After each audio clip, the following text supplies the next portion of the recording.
बिस्मिल्लाहिर्रहमानिर्रहीम, अस्सलामु अलैकुम। ये लड़कों को मना है वालेकुम अस्सलाम कहना? अच्छा, मैं आपको एक छोटी सी कहानी सुनाऊं जब तक ये प्रेजेंटेशन जो है ना वो सेट नहीं कर लेते। हाँ ठीक है, मैं देखता हूँ। मैं इसी हाल में दिसंबर 2019 को आया था और आप में से किसी ने उस वक़्त मेरी स्पीच सुनी थी? नहीं सुनी। इसलिए पूछा है कि कहीं जो है ना वो वही स्पीच मैं दोबारा ना सुना दूं और कोई बीच में बैठे हों बाद में कहें सर ये तो आपने पुरानी तकरीर दोबारा दोहरा दी है। बात यह है कि 2019 में मैं इस हाल से एक बहुत बड़ा इम्प्रेशन लेके गया था और वो इम्प्रेशन मुझे आज थोड़ा थोड़ा कम होता नज़र आ रहा है। अगर नौजवान मेरी बात गौर से सुनेंगे तो फिर मैं आपको थोड़ी सी कहानी सुनाता हूँ। उस वक़्त मैंने क्या इम्प्रेशन लिया था और फिर मैंने पूरे पाकिस्तान में अपनी तकरीरों में उसको बयान किया, अपनी गुफ्तगू में बयान किया। वो इम्प्रेशन ये था,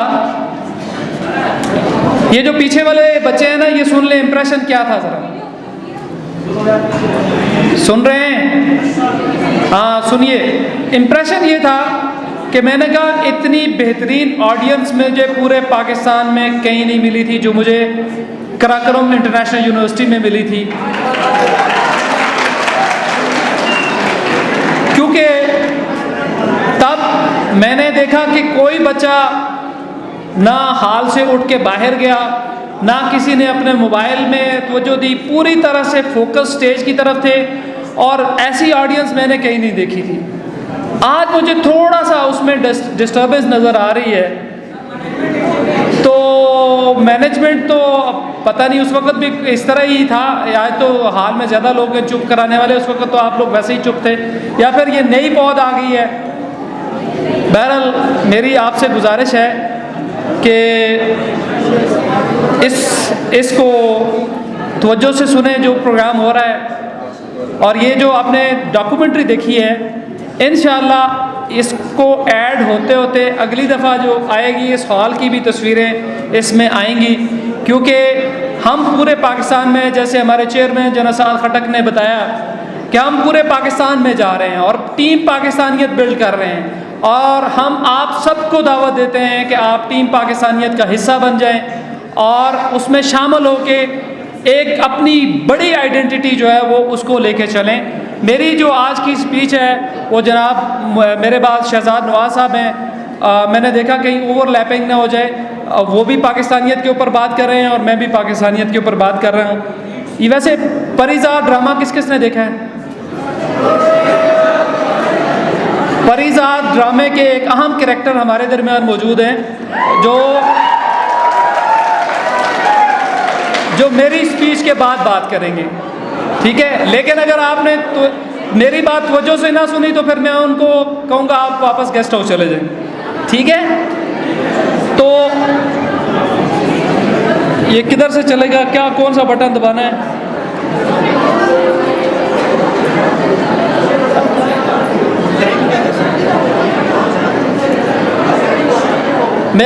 मेरा टॉपिक है आइडियोलॉजिकल डायमेंशंस ऑफ पाकिस्तानियत, ठीक है?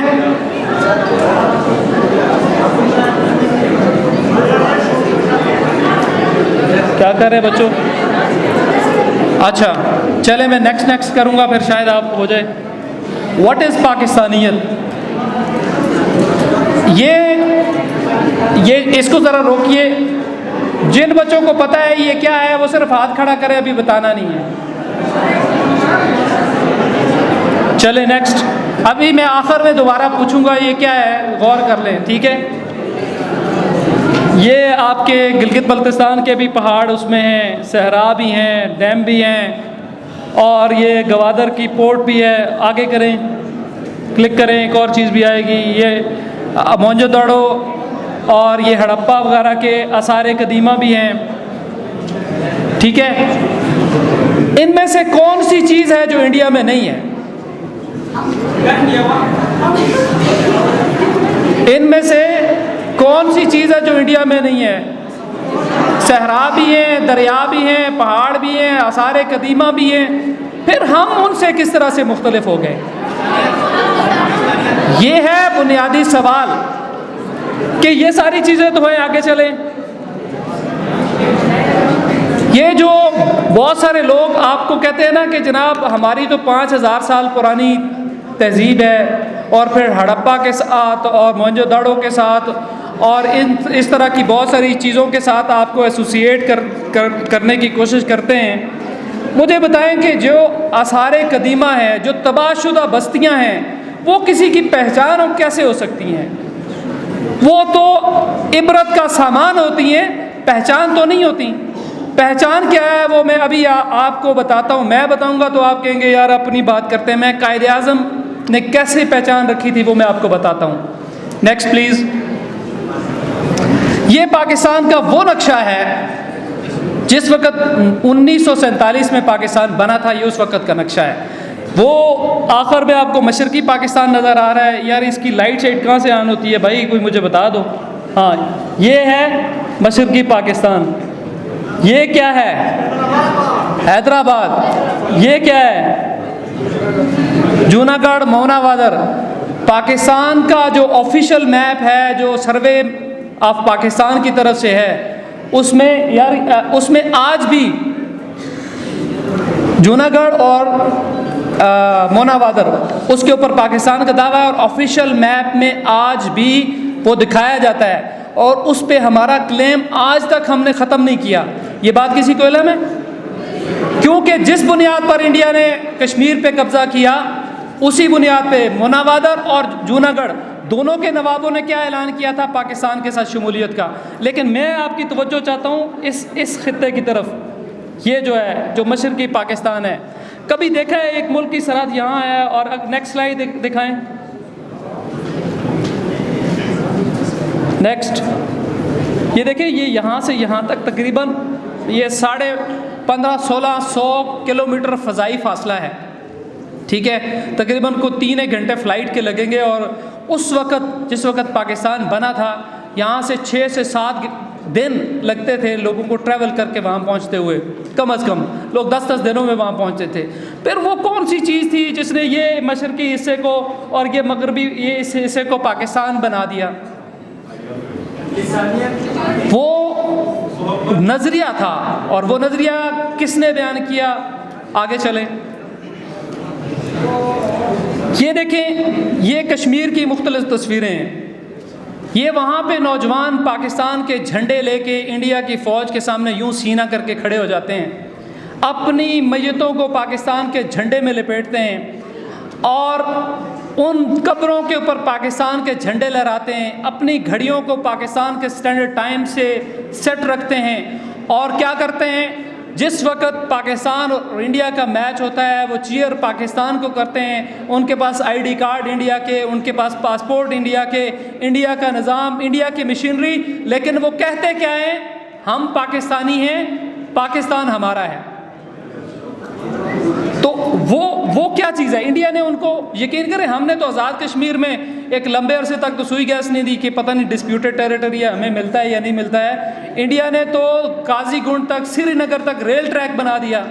दुनिया की हर फैसिलिटी कश्मीरियों को देने की कोशिश की, हर तरीके से उनको जीतने की कोशिश की, लेकिन उन्होंने कहा नहीं रहना इंडिया के साथ। वो क्या चीज़ थी? वो है वो नज़रिया, वो असास जो पाकिस्तानियत की बुनियाद है। ये पढ़ें, ये कोट कायदे आज़म मोहम्मद अली जिन्ना का है, मेरा नहीं है। मुसलमानों की कौमियत की बुनियाद सिर्फ कलमा तौहीद है, ना वतन है ना नस्ल है। हिंदुस्तान में जब पहला फ़र्द मुसलमान हुआ था तो वो पहली कौम का फ़र्द नहीं रहा था। वो जो आपको मोहनजोदड़ो की तहज़ीब के साथ एसोसिएट करते हैं, कायदे आज़म ने कहा नहीं, वो पहली तहज़ीब से नहीं, वो एक नई कौम का फ़र्द बन गया था जिस दिन उसने कलमा पढ़ा था, बल्कि वो एक अलग कौम का फ़र्द बन गया। आपने गौर फरमाया कि पाकिस्तान के मुतालबे का जज्बा मुहर्रिका क्या था? इसकी वजह ना तो हिंदुओं की तंग नज़री और ना ही अंग्रेज़ों की चाल थी, बल्कि ये इस्लाम का बुनियादी नज़रिया था। ये नीचे स्लाइड थोड़ी सी हो गई है। ये कायदे आज़म ने फरमाया, उनका दूसरा कोट सुनिए। हिंदुओं और अंग्रेज़ों, तुम दोनों मुत्तहिद होकर हमारी रूह को फना करने में कामयाब नहीं हो सकते। तुम इस्लामी तहजीब को कभी भी ना मिटा सकोगे जो हमें विरसे में मिली। हमारा नूर ईमान ज़िंदा है, हमेशा ज़िंदा रहा और हमेशा ज़िंदा रहेगा। ये 1930 में कायदे आज़म ने कह दिया था। आगे चलें। ये जहाँ तक दो कौमी नज़रिए का ताल्लुक़ है तो ये माज एक नज़रिया नहीं बल्कि एक हकीकत है।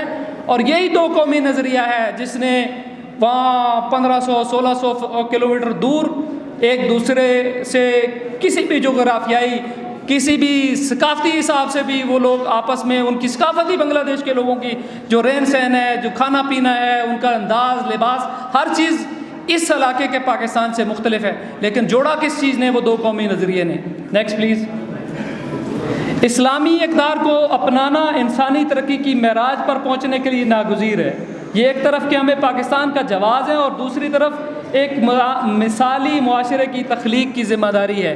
आपको कायदे-आज़म का वो कॉल जो 11 अगस्त 1947 को उन्होंने आपकी जो कॉन्स्टिट्यूशन की असम्बली थी, कॉन्स्टिट्यूशन असम्बली, उसमें कहा था, उस एक कॉल को लोग कोट करते चले जाते हैं। वो कॉन्टेक्स्ट में था, उस आउट ऑफ कॉन्टेक्स्ट उसको बयान करके ये बताने की कोशिश करते हैं कि पाकिस्तान तो कायदे-आज़म एक सेकुलर स्टेट दिखाना चाहते थे। लेकिन कायदे-आज़म के बेशुमार और अक़वाल ये लोग आपको कभी भी नहीं बयान करेंगे। और वो जाहिर ये करते हैं कि 11 अगस्त 1947 से पहले और बाद कायद कभी शायद उन्होंने कोई बात ही नहीं की थी, कभी कोई कलाम ही नहीं किया था, वो चुप रहे थे, गुम। ऐसे लोग कभी भी और बात नहीं करेंगे आपको। लेकिन ये देखिए, जो मैं आपके सामने कायदे-आज़म के अक़वाल पेश कर रहा हूँ, आप ये अक़वाल को ख़ुद चेक कर रहे हैं। ये है वो नज़रिया, ये है वो पाकिस्तानियत जो इसकी बुनियाद है। Next please. ये पाकिस्तानियत की डायग्राम है जो मैंने बनाई है। एक एक करके चलाए ना, बड़ी तेज़ से चला रहे हैं आप लोग। सबसे पहली चीज़ जो कायदे-आज़म ने के 3 वो बुनियादी उसूल हैं, कौन बयान करेगा? इत्तेहाद, दूसरा नेक्स्ट तंजीम, ठीक है। अच्छा, आगे चलें। अब क्या है यहाँ पे, ये तकवा किधर से आ गया? पाक फौज का मोटो क्या है? ईमान, तकवा, जिहादे फी सबीलिल्लाह। यही है ना पाक फौज का जो उनकी जगह जगह जन साहब, यही है ना? मैं दुरुस्त कह रहा हूँ?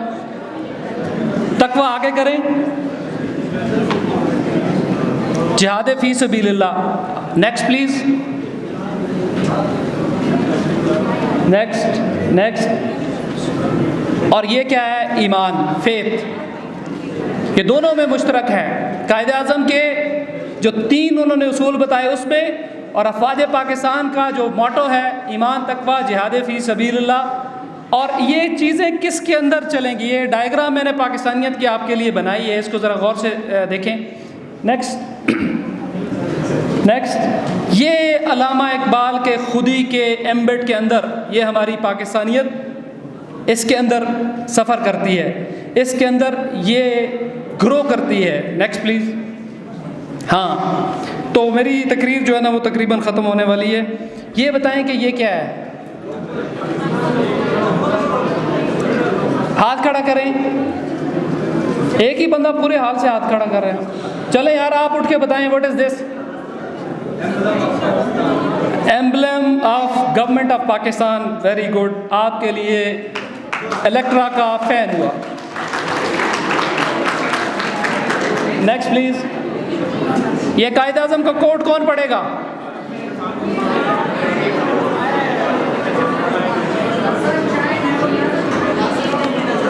पढ़ लिए?